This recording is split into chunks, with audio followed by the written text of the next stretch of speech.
नमस्कार दोस्तों, हमारे YouTube चैनल पर आप सभी लोगों का स्वागत है। प्रीवियस ईयर क्वेश्चन सीरीज में आज हम साइंस के क्वेश्चन करेंगे जो कई एग्जाम में पूछे गए हैं। CDS एग्जाम हो या UPSC EPF हो या फिर स्टेट PCS, BPSC UPPSC, सभी एग्जाम में पूछे गए हैं ये क्वेश्चन इसलिए महत्वपूर्ण है क्योंकि हम इनका सॉल्यूशन भी देखते हैं। आने वाले समय में यदि किसी एग्जाम में क्वेश्चन पूछे जाते हैं तो सॉल्यूशन से आसानी से कवर हो जाए। सभी एग्जाम के लिए इम्पोर्टेंट हैं, या रेलवे हो, NTPC या SSC की कोई भी एग्जाम हो, सभी के लिए समान रूप से उपयोगी है जिनमें साइंस आती है। फर्स्ट क्वेश्चन है हमारा, रेल पटरियां जोड़ने में किसके साथ अपक्रिया के लिए लौह ऑक्साइड का प्रयोग किया जाता है? जब हम रेल पटरियां जोड़ते हैं तो किसके साथ अपक्रिया के लिए लोहे ऑक्साइड का प्रयोग किया जाता है? इसमें लोह ऑक्साइड का उपयोग किया जाता है, वो किसके लिए किया जाता है ये पूछा गया है।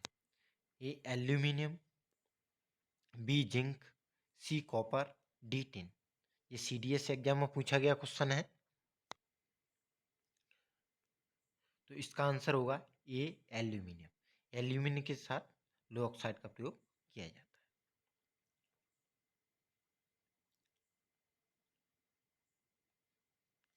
देखिए, एल्यूमिनियम के साथ आयरन ऑक्साइड की प्रतिक्रिया का उपयोग रेलवे पटरियों को जोड़ने के लिए किया जाता है। इस प्रतिक्रिया को थर्माइट प्रतिक्रिया के रूप में जाना जाता है। यह विस्थापन प्रतिक्रिया अत्यधिक ऊष्माक्षेपी होती है, तो इसे थर्माइट प्रतिक्रिया भी कहते हैं। अगला क्वेश्चन है हमारा, निम्नलिखित में से कौन सी धातु शीतल जल में तैरती है, यानी ठंडे जल में तैरने लगती है, वो कौन सी धातु है? A magnesium, B calcium, C potassium, D copper. तो जो धातु शीतल जल में तैरती है उसे कहते हैं हम कैल्शियम, तो इसका आंसर होगा option B calcium.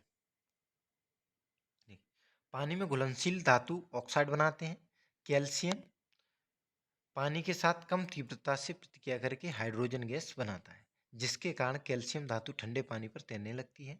Hydrogen gas के बुलबुले धातु की सतह पर चिपक जाते हैं। मैग्नीशियम धातु गर्म पानी पर तैरती है। तो ठंडे पानी पर तैरने वाली धातु कैल्शियम है और गर्म पानी पर तैरने वाली धातु मैग्नीशियम। दोनों क्वेश्चन याद रखेंगे, ये भी NDA एग्जाम में पूछा गया क्वेश्चन है, आगे किसी भी एग्जाम में पूछा जा सकता है। तो आप लोगों को चैनल को सब्सक्राइब कर लेना है, जिससे कोई भी वीडियो आप लोगों की छूटेगी नहीं और सभी वीडियो आप लोगों तक पहुंचती रहेंगी, जिससे सभी टॉपिक आपके कवर हो जाएंगे। इस पे हम हिस्ट्री, पॉलिटी, इकोनॉमी सभी के क्वेश्चन कवर करते हैं जो प्रीवियस एग्जाम में पूछे गए। अगला क्वेश्चन है हमारा, निम्न में से किसे अनबुझा चूना कहते हैं? यानी कि जो अनबुझा चूना है उसे क्या, उसका फॉर्मूला पूछा गया, कौन सा है? ए कैल्शियम ऑक्साइड है, बी है calcium carbon dioxide, calcium hydroxide, D calcium chloride. तो इनमें से किसे अनबुझा चूना कहते हैं? तो देखिए, इसका आंसर होगा ऑप्शन ए कैल्शियम ऑक्साइड। ये अनबुझा हुआ चूना है, और जब बुझे हुए चूने की बात आती है तो उसका आंसर होगा कैल्शियम हाइड्रोक्साइड। ये बुझा हुआ चूना है और अनबुझा चूना है कैल्शियम ऑक्साइड, तो याद रखिए, ये भी BPSC में पूछा गया क्वेश्चन है। अगला क्वेश्चन है, मरकरी पारे से संबंधित है। स्वर्ण खनन गतिविधि विश्व में पारा प्रदूषण का स्रोत है। कुछ स्टेटमेंट दिए गए हैं और उन्हें पूछा गया ये कौन कौन से स्टेटमेंट इसमें सही है। तो स्वर्ण खनन गतिविधि विश्व में पारा प्रदूषण का स्रोत है, ये सही है या गलत? अगला स्टेटमेंट है हमारा, कोयला आधारित ऊष्मीय शक्ति संयंत्र थर्मल पावर प्लांट से पारा प्रदूषण होता है। थर्ड है, पारा के संपर्क में आने का कोई ज्ञात सुरक्षा स्तर नहीं है। तो कितने स्टेटमेंट इसमें सही है? केवल एक, केवल दो, या सभी तीन, या कोई भी स्टेटमेंट सही नहीं? तो देखिए, कोयला जो खनन गतिविधि होती है, स्वर्ण खनन गतिविधि हो या कोयला खनन गतिविधि, सभी से पारा प्रदूषण होता है। सबसे ज़्यादा पारा प्रदूषण स्वर्ण खनन गतिविधि से ही होता है, लगभग 1/3 प्रदूषण होता है। आगे हम इसका सॉल्यूशन देखेंगे तो समझेंगे। पारा के संपर्क में आने का कोई ज्ञात सुरक्षा स्तर भी नहीं है। तो इसमें से तीनों स्टेटमेंट सही हैं। ये UPSC IAS में पूछा गया क्वेश्चन है, तो इसमें से तीनों स्टेटमेंट सही होंगे इसके। पारा प्रदूषण का एक प्रमुख स्रोत है।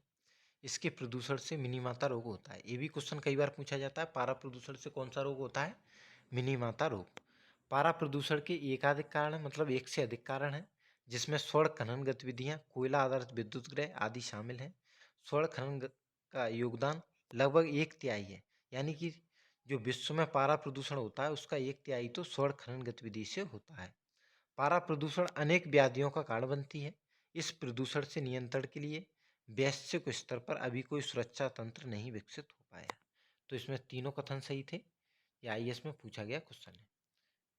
अगला क्वेश्चन है हमारा, शनिवार किसका अयस्क है? यानी शनिवार है वो किसका अयस्क है? ए पारा, B zinc, C copper, D lead.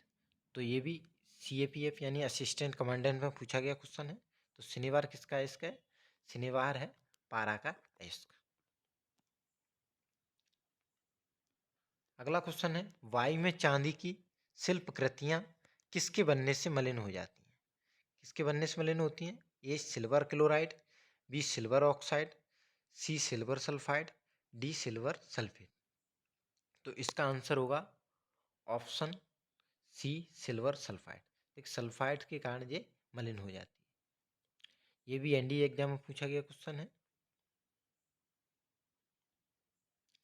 Silver sulphide का एक काला क्रिस्टली पाउडर है जो नाइट्रिक एसिड, सल्फ्यूरिक एसिड और साइनाइड विलयन में घुलनशील है, यानी कि इन विलयनों में ये घुल जाता है। सिल्वर सल्फाइड को सिल्वर और गैसीय हाइड्रोजन सल्फाइड के बीच प्रतिक्रिया द्वारा तैयार किया जाता है। किस किस से मिलकर बना है सिल्वर सल्फाइड?